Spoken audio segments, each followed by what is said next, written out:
What is up, guys? Welcome back to the channel. Before we get this video started, I want to let you know that we are a bilingual and international channel, and this year we'll be posting our videos in Spanish and in English at the same time. We did a special playlist for each language, so you don't miss any of our videos. Today we'll be working on my 04 Nissan Titan. I was gonna make a different kind of video, but my truck broke down. Luckily for me, I have all the parts that I need to fix my truck ASAP. I want to give a shout out to Harbor Freight, because without their tools, this job will be a lot harder to do. This video is not sponsored by Harbor Freight, but I like those tools. First of all, we jack up the truck and we're putting some jack stands. Little did I know that I put the jack stands on the rear side when I needed to lift the driver's side. But this is a tricky job, and you're gonna find out why.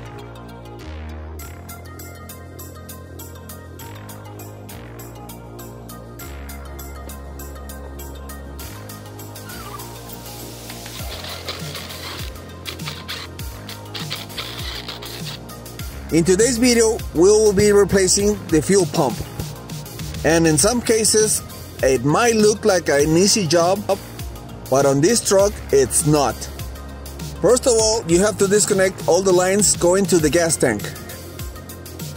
I'm using WD-40 to loosen all the bolts and connectors.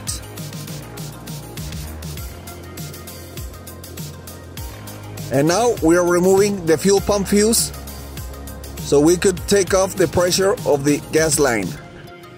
Then we go ahead and try to start the truck.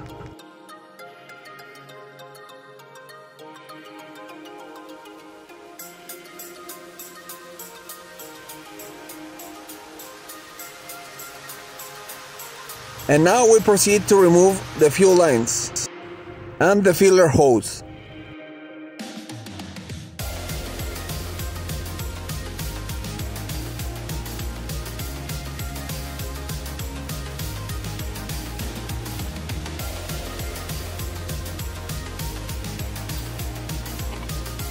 And now we remove the skid plate over the gas tank.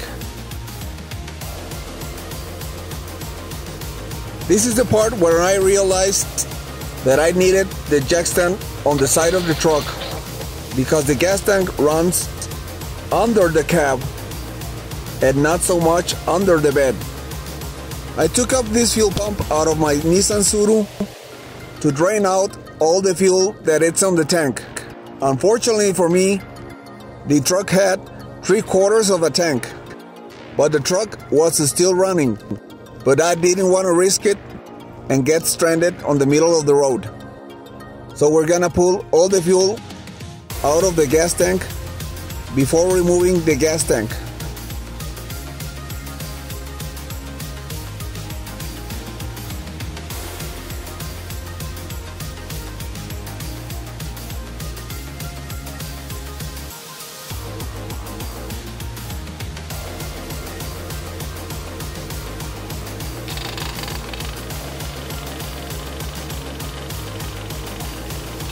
One eternity later.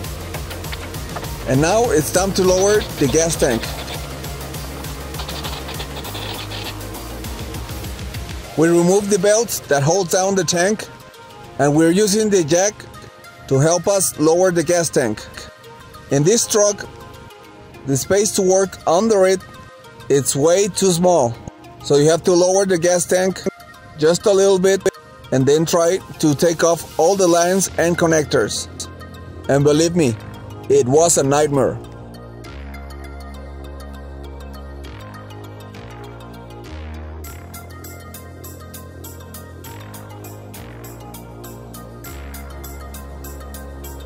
Now that we finally take off the gas tank, it's time to remove the evap hose and remove the oil fuel pump. We're using some more WD-40 because it's gonna be way harder to take off. Here I'm using a 1/2-inch impact extension so you don't gouge the gas tank with a screwdriver or with something sharp.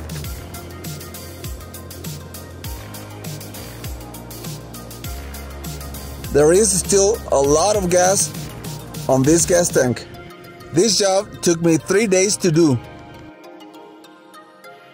After removing the fuel pump, we clean up the inside of the gas tank, but I was shocked that almost no debris and no dirt came out of the gas tank. So we're ready to install the new fuel pump.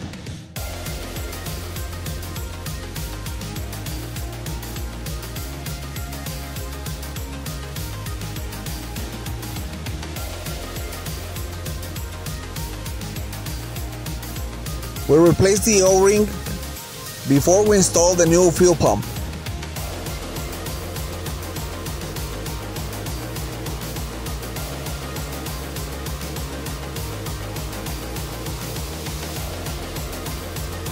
This fuel pump goes only one way, so make sure that you get the right direction to lock it in place.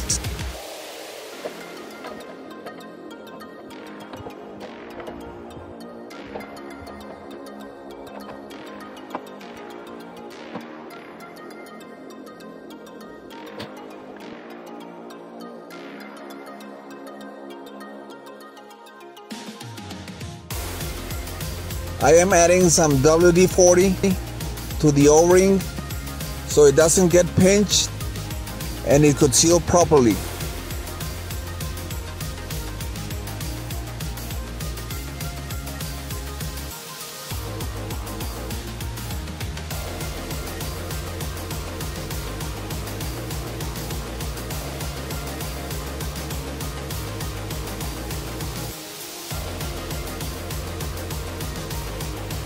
To put back the locking ring, it's kind of tricky because you have to push the fuel pump down and drive the locking ring in place at the same time.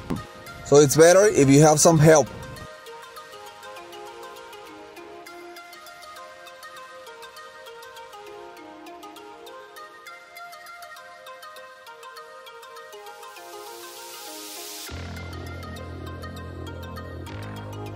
The next day. This is the next day. I clean up everything and I double check nothing's missing. So we are ready to reinstall the fuel tank on the truck.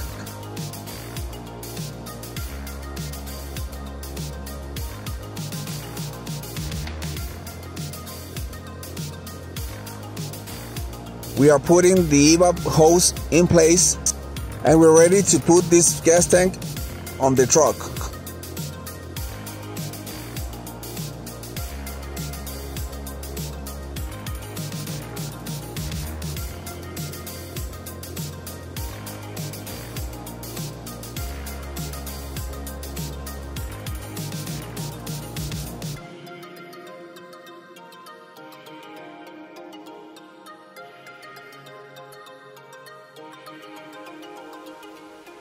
Here I am using the jack to get the gas tank higher so I can reach the fuel lines and connectors. It is kind of tricky because of the odd shape of this gas tank. And it's hard to line up with the gas tank belts that holds down the tank.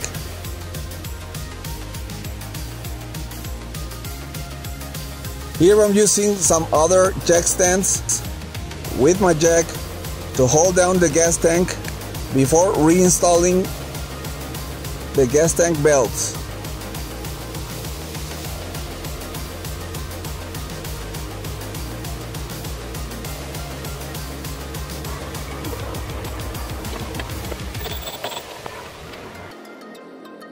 Here we're lining up everything before we tie down the gas tank.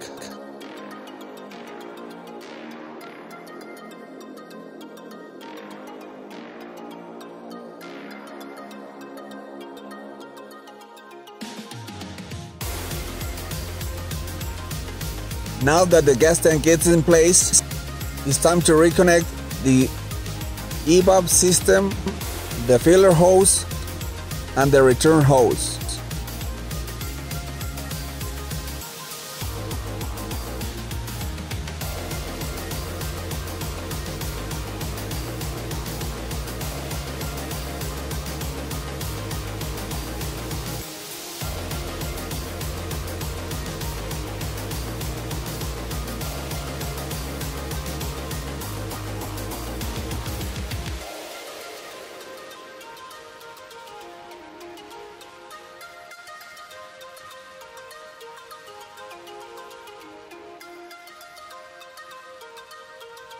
Now it's time to check for leaks.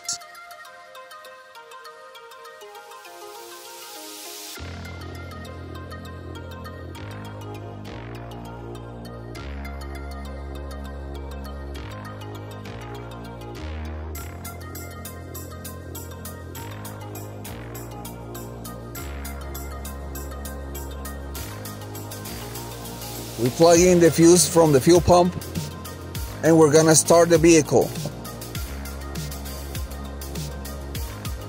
We did cycle the key a couple of times before cranking it, but it had a lot of air on the fuel line.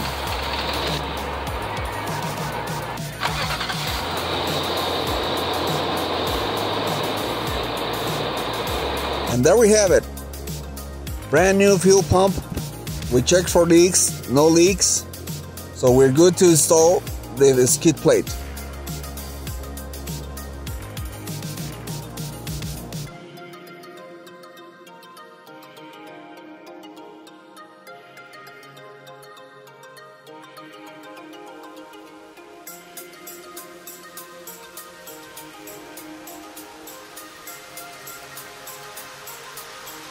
If you like this video, don't forget to like, share, and subscribe for more content.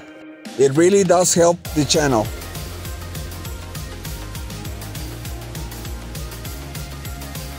Thanks for watching. Please like, share, and subscribe.